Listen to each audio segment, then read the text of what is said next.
और बेचारी भोली सास। माधवी अपने पति रमेश और अपने बेटे अजय के साथ रहा करती थी। अजय का बचपन से एक ही सपना था कि वो अपनी आगे की पढ़ाई यूएसए में पूरी करे और इसीलिए वो यूएसए पढ़ाई करने के लिए चला जाता है। 3 साल बाद जब वो अपनी पढ़ाई पूरी करके आता है तो अपने बेटे के आने की खुशी में माधवी उसकी पसंद के कई तरह के पकवान बनाती है और जब घर की डोरबेल बजती है तो माधवी अपने पति रमेश को कहती है, लगता है मेरा अजय आ गया है, आप यहीं बैठना, मैं दरवाजा खोलती हूँ। माधवी जल्दी से जाकर दरवाजा खोलती है तो दरवाजे पर अजय के साथ एक लड़की को देखकर वो अजय से पूछती है, ये कौन है बेटा? माँ, ये ग्रेटी है। हम दोनों यूएसए में साथ ही पढ़ते थे और अब ग्रेटी इस घर की बहू है। क्या बहू?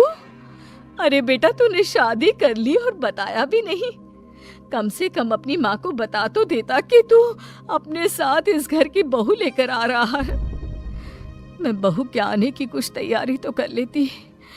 कोई बात नहीं बहू, यही रुक, मैं अभी तेरे लिए पूजा की थाल लेकर आती हूँ। मॉम, आप अपनी ये फॉर्मेलिटीज बाद में पूरी कर लेना। I'm so tired right now. आजी डार्लिंग, अपना रूम कहाँ है? कोई बात नहीं बहू, तुम पहले आराम कर लो, तब तक मैं तुम्हारे लिए चाय बना कर लाती हूँ। ग्रेटी अपनी सास की किसी भी बात का कोई जवाब नहीं देती और अपने रूम में जाकर सो जाती है। कुछ देर बाद माधवी अपने बहू बेटे के लिए चाय नाश्ता लेकर उनके कमरे में जाती है, जहाँ ग्रेटी अपनी सास से कहती है, अजय, अजय! क्या हुआ ग्रेटी? अपनी मॉम को बोलो कि अब ये जब भी हमारे कमरे में आए तो नॉक करके आए। आपसे मैं ऐसा ही करूंगी बहू। वो तो आज ही तुम दोनों आए हो तो मुझे लगा थक गए होंगे, इसलिए जल्दी जल्दी मैं ऐसे ही चाय नाश्ता लेकर आ गई। वो क्या है ना, अजय जब भी बाहर से आता है तो आते ही चाय मांगता है, बस इसीलिए मैं ना ये चाय यहाँ रख देती हूँ, पी लेना, अदरक वाली चाय है। ये बोलकर माधवी वहाँ से जाने लगती है। तभी ग्रेटी अपनी सास से कहती है, जाते हुए अपनी साथ अपनी ये चाय भी ले जाओ, क्योंकि अजय अब चाय नहीं पीता। हाँ माँ, जब से मैं यूएसए गया हूँ तब से मैंने चाय पीनी छोड़ दी है। अब एक काम करो, हम दोनों के लिए कॉफी ले आओ, मैं सच में बहुत ज्यादा थक गई हूँ। अरे ठीक है, ला देती हूँ। अच्छा बेटा, तुम्हारे मम्मी पापा इंडियन है या फिर वही अंग्रेजी है?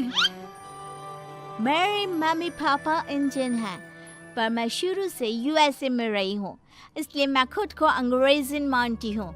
वैसे अब जल्दी से जाकर मेरे लिए कॉफी लेकर आओ और मेरे बारे में इतना ज्यादा इंक्वायरी करने का जरूरत नहीं है।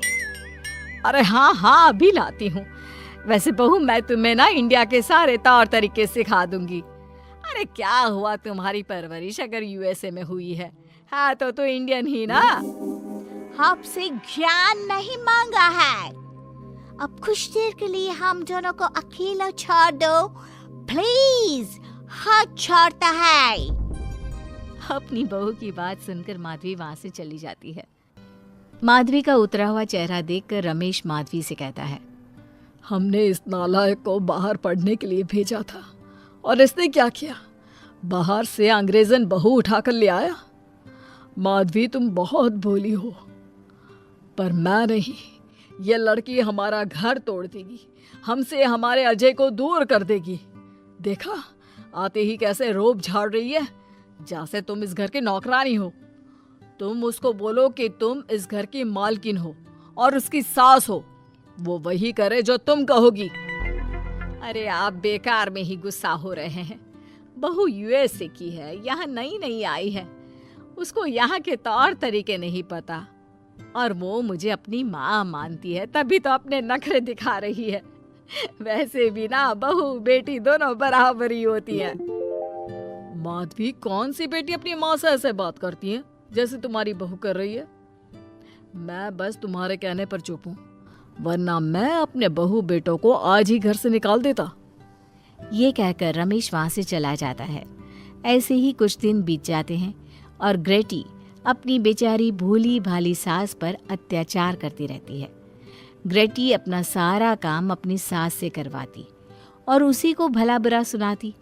ऐसे ही एक दिन माधवी कपड़े धो रही होती है और ग्रेटी माधवी को सताने के लिए अपने सारे कपड़े लाकर उसे देती है और कहती है, मॉम्स, ये मेरे कुछ कपड़े हैं, जरा इन्हें भी धो दो। इतना बोलकर ग्रेटी तैयार होकर घर से जाने लगती है। तभी माधवी उससे कहती है, बहू, आज तुम्हारे ससुर के दोस्त के घर में एक छोटी सी पार्टी है। उन्होंने सहपरिवार बुलाया है। मैं चाहती हूँ कि तुम और अजय भी आज हमारे साथ वहाँ चलो और आज ना साड़ी पहनना। मॉम, अभी मैं क्लब जा रही हूँ। रात को मुझे टाइम मिलेगा तो आपके साथ चली जाऊंगी, पर साड़ी बारी नहीं पहनूंगी। ये कहकर ग्रेटी वहां से चली जाती है। शाम हो जाती है। सब ग्रेटी के घर आने का इंतजार करते हैं और इस वजह से कोई भी पार्टी में नहीं जा पाता। इंतजार करते करते रात के 12 बज जाते हैं। 12 बजे रात को ग्रेटी नशे की हालत में जख्मी घर आती है। अपनी बहू के सर और हाथ पर लगी चोट देखकर माधवी परेशान हो जाती है और जल्दी से फर्स्ट एड का बॉक्स लाकर अपनी बहू के सर पर पट्टी करती है। एक माँ की तरह प्यार करते हुए वो अपनी बहू से कहती है, बहू, तुझे चोट कैसे लग गई बेटा? मैं घर आ रही थी, एक बाइक वाले से मेरी टक्कर हो गई। कोई बात नहीं बेटा, कल सुबह होते ही तुझे अपने फैमिली डॉक्टर के पास ले जाऊंगी। अच्छा, अब तू ना आराम कर, मैं तेरे लिए अभी हल्दी वाला दूध लेकर आती हूँ। माधवी, मैंने तुम्हें पहले ही समझाया था, ये अंग्रेजन हमारे घर के लिए ठीक नहीं है, पर तुमने मेरी एक नहीं मानी। अब देख लो, आज इस अंग्रेजन बहू की वजह से सारे मोहल्ले में हमारी नाक कट गई है। आज सब हम पर हंसते हैं और ये सब कुछ तुम्हारी वजह से हुआ है, तुम्हारी छूट की वजह से हुआ है। ये कहकर रमेश अपने रूम में चला जाता है, पर माधवी अपनी बहू की पट्टी करके उसे उसके कमरे में जाकर सुला देती है। अगले दिन माधवी ग्रेटी को लेकर अपने फैमिली डॉक्टर के पास जाती है, जहां ग्रेटी देखती है कि उस डॉक्टर की बहू ने साड़ी पहनी है और एक संस्कारी बहू की तरह घर में पूजा पाठ करके अपने सास ससुर के पैर छूकर उनका सुबह सुबह आशीर्वाद लेती है। डॉक्टर की बहू को देखकर ग्रेटी को अपना बर्ताव याद आता है और उसे एहसास होता है कि वो अपनी भोली और मासूम सास के ऊपर कितना अत्याचार करती है, पर फिर भी माधवी सबसे लड़कर हमेशा उसका साथ देती है।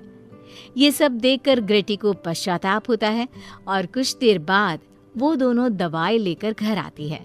जब माधवी ग्रेटी को दवाई खिलाने के लिए उसके पास जाती है तो, मॉम, मुझे माफ कर दीजिए, मैंने कभी भी आपके प्यार को नहीं समझा, आप पर इतना अत्याचार किया, आपकी बेइज्जती की, आपसे घर का सारा काम करवाया।